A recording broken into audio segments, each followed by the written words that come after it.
Bonjour chers élèves, je suis Aka Jean-Baptiste, professeur de mathématiques. Donc nous allons aborder la quatrième et dernière séance de notre leçon sur les équations et inéquations dans R. Ici, nous allons parler des problèmes conduisant à une équation ou une inéquation du premier degré. Donc nous commençons par donner la méthode de résolution. Dans un premier temps, il faut nommer l'inconnu. Ensuite, mettre le problème en équation ou en inéquation. Résoudre l'équation ou l'inéquation. Et enfin, il faut conclure en interprétant le résultat trouvé. Donc, nous allons passer à un exemple. L'exemple proposé est le suivant. Un club de location de CD vidéo fait deux propositions pour la location de ses films. La première proposition, un abonnement de 1 500 francs et 200 francs pour chaque CD loué. La deuxième proposition, pas d'abonnement et chaque CD est loué à 320 francs.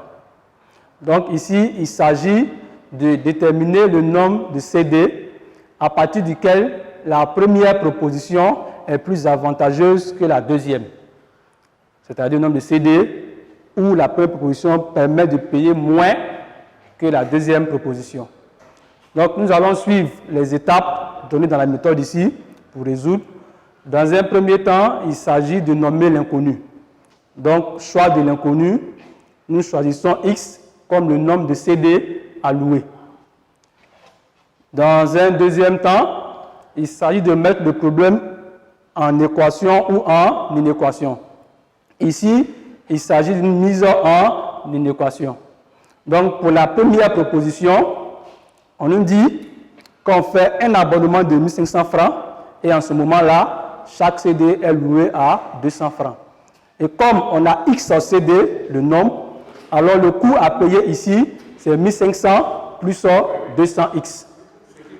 La deuxième proposition, il n'y a pas d'abonnement et dans ce cas, chaque CD est loué à 320 francs. Donc le coût à payer, c'est 320X, vu que X est le nombre de CD à louer. Donc ici, comme on veut déterminer le nombre de CD à partir duquel la première proposition permet de payer moins que la deuxième proposition, alors on obtient l'inéquation 1500 plus 200X strictement inférieur à 320X. Parce qu'on veut payer moins cher la première proposition. Donc nous allons passer à la résolution. On a 1500 plus 200X strictement inférieur à 320X équivaut à, on va mettre les termes en X d'un côté et les termes constants de l'autre côté. Ce qui nous donne 200X moins 320X strictement inférieur à moins 1500.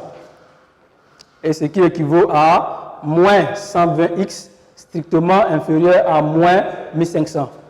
À ce niveau, nous allons multiplier chaque membre de l'inégalité par moins 1.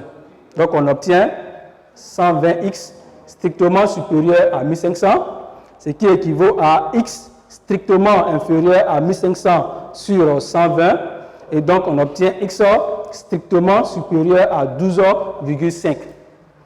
Donc pour que la première proposition nous permette de payer moins que la deuxième proposition, il va falloir louer au moins 13 CD. C'est-à-dire à partir de 13 CD et plus, avec la première proposition, on paye moins que la deuxième proposition. Bien entendu, vu la situation du pays, nous vous invitons à respecter les règles d'hygiène et aussi à savoir que ce n'est pas encore les vacances, donc nous faisons ces cours pour vous aider à la maison.